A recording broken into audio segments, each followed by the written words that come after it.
برطانوی حکومت نے اعلان کیا ہے کہ اب انہیں امیگریشن سکل چارجز کے تحت زیادہ رقم ادا کرنا ہوگی۔ یہ وہ فیس ہے جو کمپنیوں کو غیر ملکی ورکرز کے لیے ورک پرمٹ حاصل کرتے وقت ادا کرنی پڑتی ہے۔ چھوٹے یا فلاحی اداروں کے لیے یہ فیس فی ورکر فی سال 364 پاؤنڈ سے بڑھا کر 480 پاؤنڈ کر دی گئی ہے۔ بڑی اور درمیانے درجے کی کمپنیوں کے لیے یہ رقم 1000 سے بڑھا کر 1320 پاؤنڈ کر دی گئی ہے، یعنی مجموعی طور پر اس فیس میں تقریباً 32% اضافہ کیا گیا ہے۔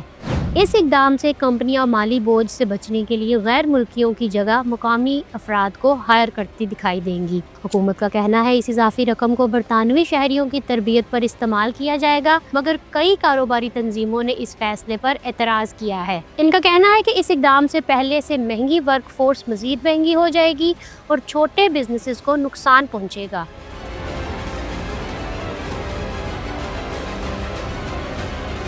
برطانیہ کی نئی امیگریشن پالیسیز میں ساری خبریں منفی نہیں ہیں، کچھ اچھی خبریں بھی ہیں۔ اچھی خبروں میں سب سے نمایاں انوویٹر فاؤنڈر ویزے کے بارے میں ہے۔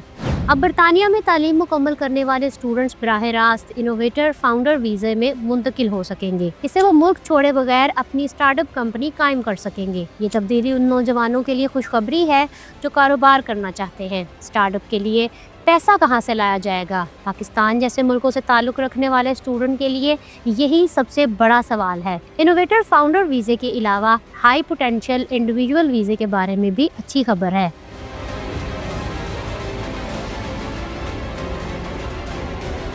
برطانیہ نے ہائی پوٹینشیل انڈیویجول ویزا بھی پہلے سے آسان کر دیا ہے۔ پہلے اس ویزے کے تحت دنیا کے صرف 2000 گریجویٹس کو برطانیہ میں کام کرنے کی اجازت ملتی تھی۔ اب یہ تعداد بڑھا کر 8000 کر دی گئی ہے۔ اس ویزے کے لیے اہل یونیورسٹیوں کی فہرست بھی دگنی کر دی گئی ہے۔ مطلب یہ کہ اب دنیا بھر کے ممتاز تعلیمی اداروں کے گریجویٹس کو برطانیہ میں قدم جمانے کا زیادہ موقع ملے گا۔ اسی طرح حکومت اگلے سال گلوبل ٹیلنٹ ویزا میں بھی اصلاحات لانے کا ارادہ رکھتی ہے۔ اس فیصلے سے ریسرچرز، ڈیزائنرز، فلم میکرز اور تخلیقی شعبوں کے پیشہ ور افراد کو برطانیہ میں مواقع فراہم کیے جا سکیں گے۔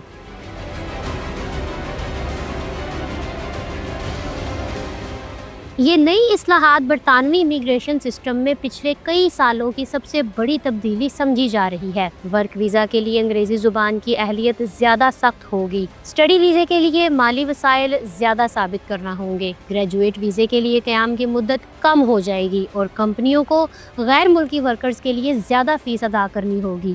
اس کا مطلب ہے کہ برطانیہ بیرونی صلاحیتوں سے فائدہ اٹھائے گا لیکن اپنے معاشرے اور معیشت پر مکمل کنٹرول بھی برقرار رکھے گا۔ حکومت کا موقف ہے کہ جو لوگ برطانیہ آتے ہیں انہیں یہاں کے نظام میں ضم ہونا چاہیے، زبان سیکھنی چاہیے اور ملک کی ترقی میں اپنا حصہ ڈالنا چاہیے۔ مگر سوال یہ ہے کہ کیا اتنی زیادہ پابندیاں اس مقصد کو حاصل کرنے میں مدد دیں گی یا بیرون ملک سے آنے والے باصلاحیت افراد کے لیے دروازے بند کر دیں گی؟ ماہرین کے خیال میں نئے قوانین سے برطانیہ کو 3 بڑے نقصانات ہو سکتے ہیں۔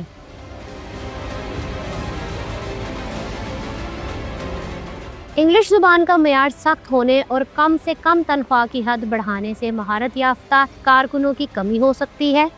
نرسنگ، کیئر ورک، ہوٹلنگ اور کھانے پینے کی انڈسٹریز میں ورکرز کا خلا پیدا ہو سکتا ہے۔ اس سے اجرت میں اضافہ ہوگا، معیار متاثر ہوگا اور اخراجات بڑھ جائیں گے۔ دوسرا نقصان برطانیہ میں سرمایہ کاری میں کمی کی صورت میں ہو سکتا ہے۔ ٹیکنالوجی سے ریسرچ تک کمپنیاں ہمیشہ دنیا کے بہترین ٹیلنٹ کی تلاش میں رہتی ہیں۔ برطانوی امیگریشن سسٹم سخت ہونے کی وجہ سے وہ آئرلینڈ، کینیڈا یا آسٹریلیا منتقل ہو سکتی ہیں۔ غیر ملکی پروفیسرز، ریسرچرز اور اسٹوڈنٹس برطانوی نظام تعلیم کی ریڑھ کی ہڈی ہیں۔ تیسرا بڑا نقصان برطانوی یونیورسٹیز اور ریسرچ انسٹیٹیوٹس کو پہنچ سکتا ہے۔ نئی امیگریشن شرائط کے بعد ان کی تعداد میں بڑی کمی آنے کا خدشہ ہے۔ برطانیہ کئی صدیوں سے دنیا بھر کے انسانوں کا مرکز رہا ہے۔ لندن کو تو انسانوں کا عجائب گھر بھی کہا جاتا ہے۔ امیگریشن سخت ہونے سے برطانیہ کا ملٹی کلچر شناخت متاثر ہو سکتی ہے۔ اس لیے ہو سکتا ہے لیبر حکومت کو اپنی امیگریشن پالیسی پر نظر ثانی کرنی پڑے۔